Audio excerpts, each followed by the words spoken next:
के सपने पूरे करने और घर को ठीक से चलाने में निकाल देता है। उसके जेब में पैसे हों ना हों, पर दिल में हौसला जरूर होता है। खुद के लिए 500 रुपए का जूता भी नहीं खरीदेगा, पर औलाद की खुशी के लिए 5000 का जूता भी उसके पैरों में पहना देगा। माँ 9 महीने बच्चों को कोख में रखकर सींचती है, पिता तमाम उम्र उसकी परवरिश खुशी खुशी करता है। आज देश भर के नौजवानों को मैं एक बात बता देना चाहता हूँ कि जिनके औलाद नहीं होती ना, वो न जाने कितने व्रत, कितने यत्न, क्या क्या जतन करते हैं। न जाने कौन कौन सी चौखट पर अपना माथा रगड़ते हैं, दर दर की ठोकरें खाते हैं, और जिस पल उनकी गोद में कोई नन्हा फरिश्ता आता है ना, वो माँ बाप उसी पल से उसकी सारी जिंदगी की चिंताओं को अपने सर ले लेते हैं। शादी ब्याह, पढ़ाई लिखाई, सबकी फिक्र उसी पल से होने लगती है। माँ बाप थोड़ा थोड़ा पैसा बचा के बेटियों के लिए एक एक गहना बनाना शुरू करते हैं ताकि उसकी शादी में काम आ सके। एक बाप अपने जीवन भर के प्रोविडेंट फंड का तमाम पैसा एक झटके में हंसते हंसते अपने बच्चों को दे देता है। माँ बाप बच्चों के लिए किसी भी हद तक जाने को तैयार रहते हैं। मैं खुद 2 प्यारी सी बच्चियों का पिता हूँ, और यकीन मानिए, अगर कोई मुझे गारंटी दे कि किसी पहाड़ पर चढ़ने से मेरी बेटियों का फ्यूचर सेफ होगा, तो मैं बिना देर किए नंगे पांव उस पहाड़ पर चढ़ना शुरू कर दूंगा। और मेरी ही तरह दुनिया के हर माँ बाप अपने बच्चों के लिए ऐसा ही करेंगे। माँ बाप चाहे कितने ही सक्सेसफुल हों, दुनिया में किसी भी लेवल पर हों, पर जब बात अपने बच्चों की आती है तो आप सिर्फ एक साधारण माता पिता होकर रह जाते हैं। शाहरुख खान कितने ही बड़े बादशाह हैं, दुनिया उनकी सिर्फ एक झलक पाने को बेताब है। उनकी फिल्मों का बॉक्स ऑफिस कलेक्शन करोड़ों रुपए का है।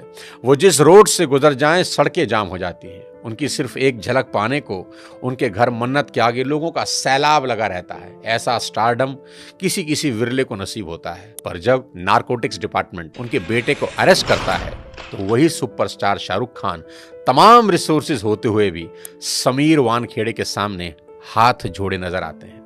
उनके फोन की चैट लीक हुई जिसमें वो बहुत भावुक होकर समीर वानखेड़े से रिक्वेस्ट कर रहे हैं कि आप मेरे बेटे को छोड़ दें। दुनिया का सबसे बड़ा सुपरस्टार, जिसे दुनिया झुका ना सकी, औलाद के 2 आंसुओं ने उसे तोड़ कर रख दिया।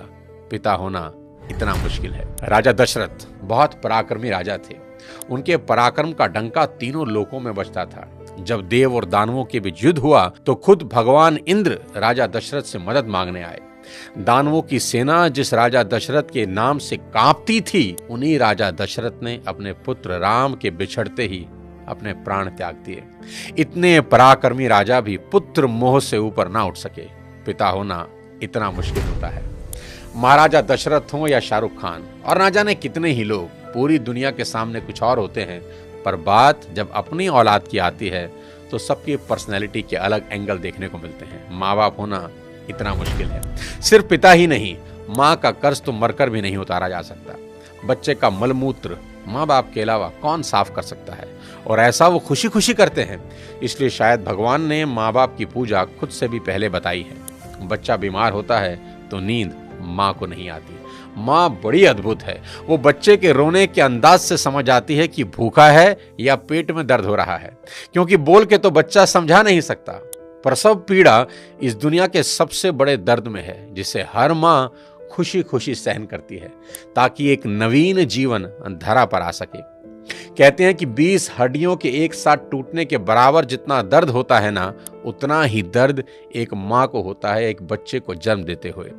याद रखना, इस दुनिया में सिर्फ एक रिश्ता बिना स्वार्थ के होता है, और वो होता है माँ बाप का अपने बच्चों के साथ। उनको बच्चों में सिर्फ इतना ही इंटरेस्ट होता है कि उनके बच्चे कामयाब बने, नेक बने। इसके अलावा उनका कोई सेल्फ इंटरेस्ट कभी नहीं होता। मेरे को यही लगता है कि माँ बाप आपके पैशन के अगेंस्ट नहीं है, ठीक है? वो बस आपको गरीब नहीं देखना चाहता। आज के इस वीडियो में बात करना चाहता हूं आज की जनरेशन से और उनके अपने माँ बाप से रिश्तों के बारे में। सबसे पहले मैं ये एक्सेप्ट करना चाहता हूं कि आज की जनरेशन हर लिहाज से पिछली सभी जनरेशन से बेस्ट है, क्योंकि जितना एक्सपोजर इनको मिला है उतना कभी किसी जनरेशन को नसीब ही नहीं हुआ। मैंने मोबाइल फोन का इस्तेमाल करना शुरू किया जब मैं 21 साल का था। मेरी छोटी बेटी ने फोन और लैपटॉप का इस्तेमाल शुरू किया जब वो 6 साल की थी। जितना टैलेंट आजकल के बच्चों और युवाओं में देखने को मिलता है, इतना टैलेंट पहले कभी नहीं था। और मैं ये सिर्फ आपका दिल रखने के लिए नहीं कह रहा, मैं दिल से इस बात को फील करता हूँ। आज के इस दौर में 98 to 100% मार्क्स कई स्टूडेंट आराम से ले आते हैं, और अगर कोई 98% और 100% मार्क्स ला रहा है तो किसी को कोई हैरानी नहीं होती। और हमारे दौर में सब सब्जेक्ट के मिलाकर भी कई बच्चों के 100 पूरे नहीं हो रहे थे। तो ये बात तो बिल्कुल तय है कि आज की पीढ़ी में टैलेंट की कोई कमी नहीं है। लेकिन कहानी में ट्विस्ट कब आता है जानते हैं? जब बच्चे 14 से 20 साल की उम्र में होते हैं।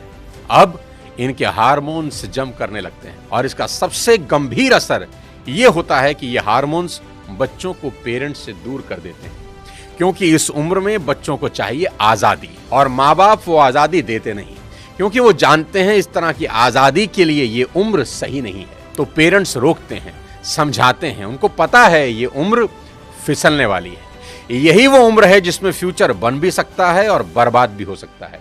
अब यहां बच्चों को लगता है कि यही दो लोग मेरे दुश्मन हैं। यहां बच्चे अब माँ बाप से झूठ बोलना शुरू कर देते हैं, चीजें छुपाना शुरू कर देते हैं। बच्चों को अब दोस्तों के साथ रहने में ज्यादा मजा आने लगता है, अपने ही माँ बाप अब दुश्मन दिखाई पड़ने लगते हैं। अगर किसी बात पर माँ बाप डांट दें तो आजकल के बच्चों का एक फेवरेट डायलॉग है, आवर पेरेंट्स आर आउटडेटेड, पापा आप सठिया गए हो। और अगर बच्चे ऐसा कर रहे हैं तो मुझे इसमें कोई हैरानी की बात नजर नहीं आती, ये नेचुरल है, सभी करते हैं। 25-30 साल पहले हम भी यही करते थे और आज के कोई 25-30 साल के बाद इनके बच्चे भी ठीक इसी इंटेंसिटी से ऐसा ही करेंगे। ये साइकिल चलता रहेगा। अरे आपको दिक्कत क्या है हमसे? कम से कम हम कोशिश तो कर रहे हैं ना। बाकी मोहल्ले के लौंडों के जैसे सड़क पे आवारागर्दी तो नहीं कर रहा है, लंठाई तो नहीं कर रहा है। पढ़ाई पे ध्यान दिए होते तो अरे नहीं गया ध्यान पढ़ाई पे। एक और कहानी जो इस उम्र में होती है वो ये कि बच्चे अपने पेरेंट से अब नफरत करते हैं और दूसरे पेरेंट की बात खुशी खुशी सुन लेते हैं। यहाँ अपना ही एग्जाम्पल देता हूँ। आज बहुत लोग मेरी बात सुनते हैं और मानते हैं, दूर दूर से कंसल्टेशन लेने आते हैं, पर मेरी अपनी बेटी को समझाने में मेरे पसीने निकल जाते हैं। कपिल शर्मा के शो में आमिर खान का भी यही प्रॉब्लम है, जो उन्होंने बताया कि सभी स्टार्स के बच्चे अपने करियर की सलाह मुझसे लेने आते हैं, पर मेरे अपने बच्चे मेरी बात नहीं सुनते। बच्चे बात सुने या ना सुने ये मेरी प्रॉब्लम नहीं है, मेरी चिंता कुछ और है, वो बताता हूँ आपको। अभी कुछ दिन पहले मैं एज अ चीफ गेस्ट अपनी बेटी के स्कूल में गया, जहां उनकी प्रिंसिपल ने मुझे इनवाइट किया। उनका कोई एनुअल डे प्रोग्राम था। मैंने वहां भी यही कहा कि मेरी चिंता बच्चों की परसेंटेज को लेकर कुछ ज्यादा नहीं है, क्योंकि पिछले 20 साल में कोई 200 से ज्यादा कॉर्पोरेट्स को मैं ट्रेन कर चुका हूं और मैं जानता हूं कि स्कूल और कॉलेज में पढ़ाई जाने वाली 90% बातें जिंदगी में कहीं काम नहीं आती, और 90% बातें जो जिंदगी में काम आती हैं वो स्कूल और कॉलेज में पढ़ाई ही नहीं जाती। मुझे तो याद ही नहीं कि कब sine theta upon cos theta is equal to tan theta मैंने अपनी जिंदगी में कहीं इंप्लीमेंट किया। एज अ पेरेंट आज मेरी सबसे बड़ी चिंता यही है कि बच्चे किसी गलत संगत में पढ़कर कोई गलत रास्ता ना ले लें, क्योंकि कुछ रास्ते ऐसे हैं जिसमें वापसी करीब करीब नामुमकिन है, जैसे नशे का रास्ता, जहां एक बार इंसान चला जाए तो फिर वापस नहीं लौटता। नशे पर एक पूरा वीडियो मैंने बनाया है, एक बार जरूर देखना। कोई ऐसा कदम ना उठाएं जिसका पछतावा उन्हें सारी उम्र हो। एक शेर है कि एक गलत कदम उठा था राहे शौक में, एक गलत कदम उठा था राहे शौक में, और मंजिल तमाम उम्र मुझे ढूंढती रही। कि आदमी एक गलती करता है और फिर रास्ता कभी मिलता नहीं। और मेरी तो सभी स्कूल टीचर से बस इतनी ही उम्मीद है और गुजारिश है कि वो बच्चों को एक अच्छा इंसान बना दें, क्योंकि टीचर आज जो पढ़ाने वाले हैं उससे ज्यादा ज्ञान तो गूगल पर एक क्लिक में अवेलेबल है। आज टीचर की रिस्पॉन्सिबिलिटी पहले से कहीं ज्यादा है। वो अपने स्टूडेंट्स को मॉरल वैल्यू सिखा दें, बस देश के लिए कुछ करने का जज्बा उनमें भर दें तो सोने पर सुहागा हो जाए। और अगर माँ बाप के प्रति ग्रेटिट्यूड की भावना उनके अंदर आ जाए तो वो कुछ ना कुछ जिंदगी में कर ही लेंगे। टीचर इंश्योर करें कि बच्चे कुछ भी छुपाएं नहीं और अपनी सभी छोटी बड़ी बातें अपने टीचर से या पेरेंट्स से डिस्कस जरूर करें। उन्हें समझाएं कि अगर कोई भी प्रॉब्लम है तो उसका हल जरूर है। आज की बेहद होनहार जनरेशन से इतनी ही रिक्वेस्ट करना चाहता हूं कि पिता की इज्जत राम की तरह करना, कि पिता के वचन पूरे करने को जीवन के 14 बरस कठोर वनवास में गुजार दिए उस व्यक्ति ने, और वो भी खुशी खुशी। आपके माँ बाप को आपसे कुछ नहीं चाहिए, वो तो अपने जाने के बाद अपनी सारी प्रॉपर्टी संपत्ति आपको ही देकर जाने वाले हैं। देश के हर युवा से कहना चाहता हूं कि आज से 3 चीजें रोज करना शुरू कर दें, अगर अब भी नहीं कर रहे। सबसे पहले रोज कम से कम 30 मिनट अपने पेरेंट्स के साथ जरूर गुजारें। इधर उधर की कैसी भी बातें करें, खुद हंसें, उन्हें हंसाएं, कोई जोक सुनाएं, उनसे उनकी कोई पुरानी यादें ताजा करवाएं, उनके स्कूल कॉलेज की बातें करें, कुछ किस्से पूछें उनसे, कैसी भी बात करें पर बात करें। देखना वो अपने स्कूल कॉलेज के किस्से बताएंगे ना, जब उनकी आंखों में चमक आनी शुरू हो जाएगी, क्योंकि दोस्त जैसे जैसे आप बड़े हो रहे हैं ना, आपके माँ बाप बूढ़े हो रहे हैं और ये समय फिर नहीं आएगा।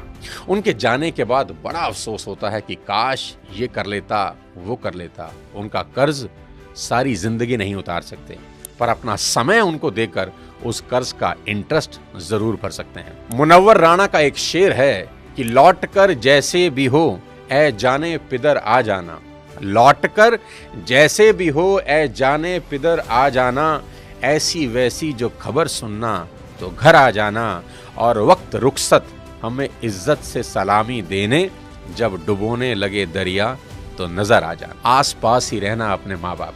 दूसरी बात, भूल कर भी उनसे ऊंची आवाज में कभी बात ना करना। उनको कभी ये एहसास ना हो जाए कि अब हम बूढ़े हो रहे हैं, कमजोर हो गए, इसलिए हमसे ऐसे बात की जा रही है। याद रखना, आपकी वजह से उनकी आंख से निकला एक आंसू आपकी तमाम जिंदगी बर्बाद कर सकता है। माँ बाप तो फिर भी माफ कर देंगे, पर वो माफ नहीं करेंगे। तीसरी सबसे इंपॉर्टेंट चीज, बिना माँ बाप के पैर छुए घर से मत निकलना।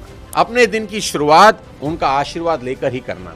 मैं आपको ये अपने पर्सनल एक्सपीरियंस से बता रहा हूं कि ये एक ऐसा सुरक्षा कवच है जो आपको बड़ी से बड़ी मुसीबत से बचा देगा। दिल से दिए उनके आशीर्वाद को भगवान भी नहीं टाल सकते। बस ये 3 चीजों पर अमल करना शुरू कर देना मेरा दोस्त। मेरा दावा है देवता भी आपको आगे बढ़ने से नहीं रोक पाएंगे। मैं चाहता हूं कि आप इस वीडियो को पूरे देश के नौजवानों को भेज दें, हर माँ बाप को भेज दें। हर माँ बाप अपने बच्चों के साथ बैठकर ये वीडियो जरूर देखें। बच्चे अपने माँ बाप के साथ बैठकर इस वीडियो को देखें। बहुत सी चीजें हम रोज शेयर करते हैं व्हाट्सएप पे, यूट्यूब पे, यहां वहां से, पर आपसे रिक्वेस्ट है कि इस वीडियो को पूरे देश में शेयर कर दें और मिलकर भारत को एक बेहतर भारत बनाएं। अगले किसी और वीडियो के साथ फिर आपसे मुलाकात करूंगा। तब तक अपने स्वास्थ्य का ध्यान रखिए। Thank you so much. जय हिंद।